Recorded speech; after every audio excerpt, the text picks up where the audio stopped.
Hey guys, today I'm going to share with you my favorite tomatoes from the garden. Also the biggest tomatoes I have to date and the smallest tomatoes that we plant outside. My first favorite is called Lucid Gem.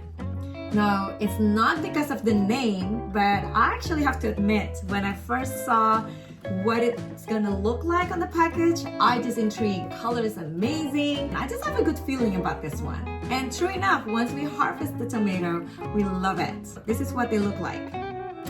It's a nice deep orange and yellow color with a gradation of black purplish from the top. Now, the color sometimes becomes a bit more yellower, like this one. Okay, it's like more yellow than this one. So this one obviously is more ripened than this one. But just in case if you plant this and some of them get a little bit kind of hidden in the plant or perhaps facing a wall, like my plant outside, so the color won't turn as dark. Obviously this part is nice and yellow and pretty clean. Doesn't get suntan. Yeah, I kind of call them suntan because the side that gets facing the sun and get burnt a little bit by the sunlight and the heat turns darker. So I guess we can think of that dark color is tomato suntan. It works for me. So again, the variation is basically like that. Like sometimes you have a nice deep color on the top, sometimes you don't. That depends on the sun exposure and the heat. Okay, so that's my first one, Lucid Gem. My second favorite is Blue Beauty.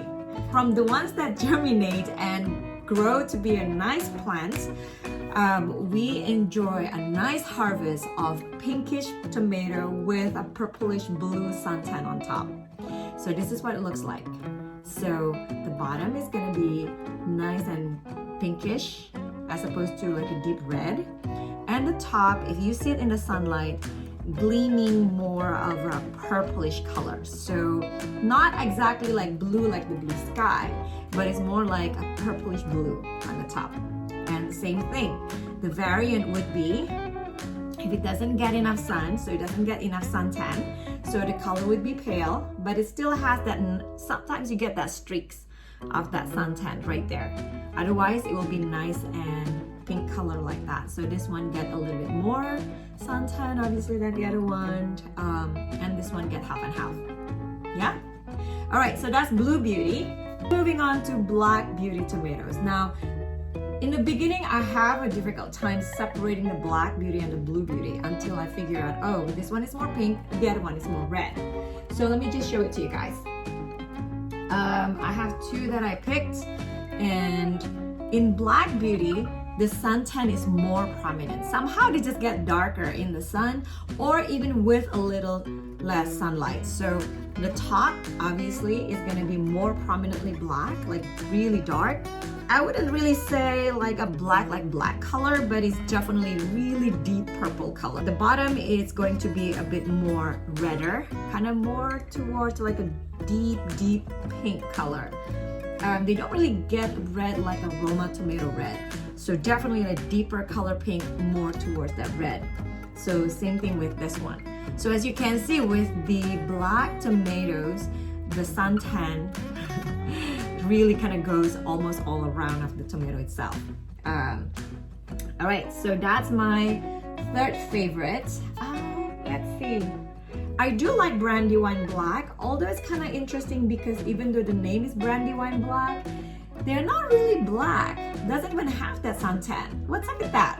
Anyway, this is a Brandywine Black. So I guess you can call it a deeper purple overall. I picked this one up early, so you can see there's some green color on the top. It's just because it's been so hot outside and I can feel it's kind of soft. So rather than having it mushy and over ripened because of the heat, I just pick it up. So this one is Brandywine Black, and the taste I find actually has a tad sweeter than the other ones. Whereas the other ones is also good, but I don't know, it's hard to describe tomato taste, you know? If you have a variety of them, it's best that you just cut them and do like a blind taste test. Just straight tomato cut, just each one of them. and see if you can make a difference of it or not. Maybe you can, maybe you're not. I don't know. So basically those are my favorite of the heirloom tomatoes. I do have purple Bumblebee. And of course in the beginning I was like, they're not really purple. Okay, so purple Bumblebee.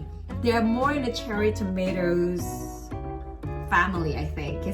Call it family? Yeah. They're more like cherry tomatoes, so they grow in clusters and they are smaller in size. So this is also purple Bumblebee. They can get pretty big, like this one. It gets pretty big. It's about 1.5 inch in width. Let me see if I have other ones. Okay. I'm just gonna use this one as an example. So this is purple Bumblebee. They're nice and juicy. They're not as sweet as Sun Gold. Today I only have a tiny Sun Gold. I already finished most of them that is already ripened on the vine. But Sun Gold is super sweet. So if you like sweet cherry tomatoes, I would suggest Sun Gold. That's, by the way, is in my favorite list. Okay, so purple Bumblebee, not as sweet as Sun Gold, but it still has that nice crunchiness and sweetness. Not as meaty as the lucid gem, the blue, and the black, or the Brandywine. Not as meaty, but it has that nice juicy quality to it. I just wrote this down. So I just have that nice juicy quality to it. Okay, so why it's called purple Bumblebee? So let's just check it out. I don't know if you can see it, but it has here. It has that, I guess, I'm still searching for the purple, man. Like seriously. To me, it's more have a streaks of green and deep pink color. If I want to force it, maybe it has purplish hint to it. I don't know, but that's the name. I just like it. They call Bumblebee, even though they're not red and yellow. So maybe they call it purple. They could have called it pink Bumblebee. Whatever. But these are also good. So I guess that's pretty much sum it up, like my favorite in the garden. The first one is the lucid gem, and then the blue beauty and the black beauty, Brandywine, of course. And as far as the cherry tomatoes, I really like the Sun Gold, and purple Bumblebee is coming in a second. All right, now I promise you guys I'm going to show you the biggest tomatoes I have and the smallest that is grown outside. And I'm going to start with the small first. The small one is not because they're stunted. They're really small. They're called Candyland Red. Candyland Red. So they're like candy. They're really tiny and they're really sweet. And they're really tiny. I just said that twice. Okay, so here you go. Obviously with all the cherry tomatoes, they don't go ripen at the same time. They sort of like go in phases. So they're kind of cute. The color is like gradation from red, orange, and yellow to green. So this is Candyland Red. And there's another one right here. So they're really small, like that.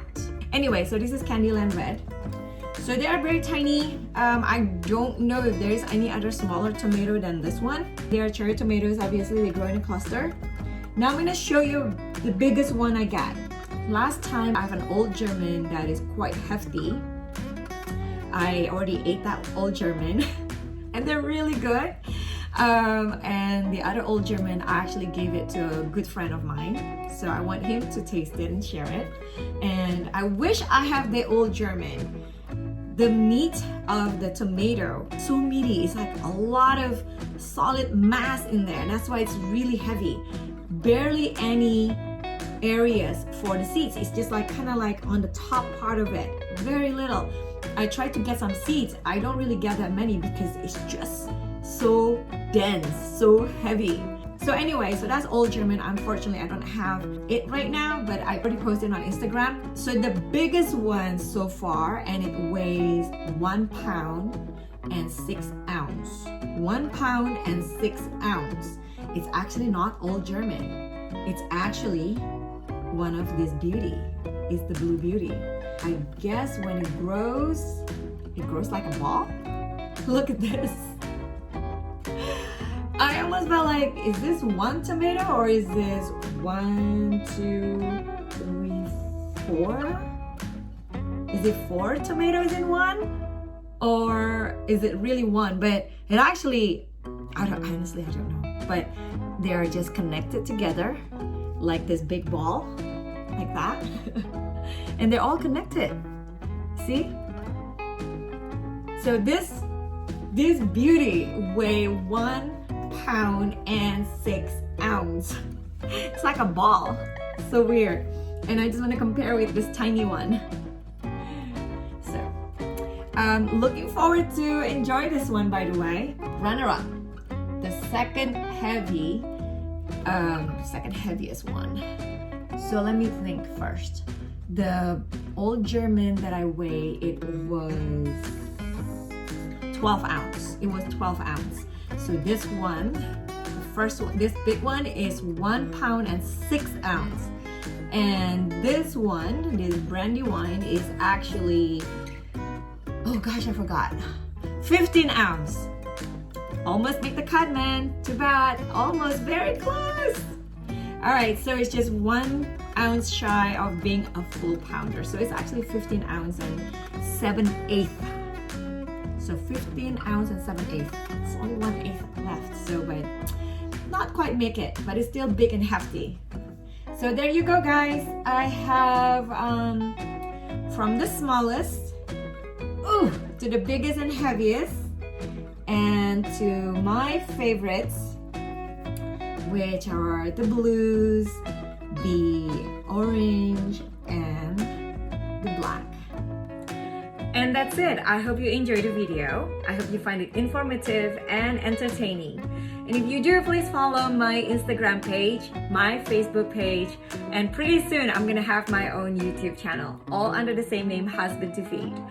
And I want to thank Andy, my husband to keep, for making raised bed planters for me, which support my passion in cooking and in fitness, creating healthy food, all for him. So until next time, I hope to see you again on my next videos. HusbandToFeed, from planters to plates. Correct. So let me show you what they look like. So this,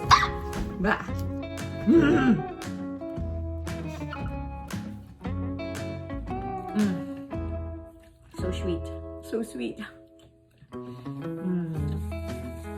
Let's eat the model. And this is the little sun gold.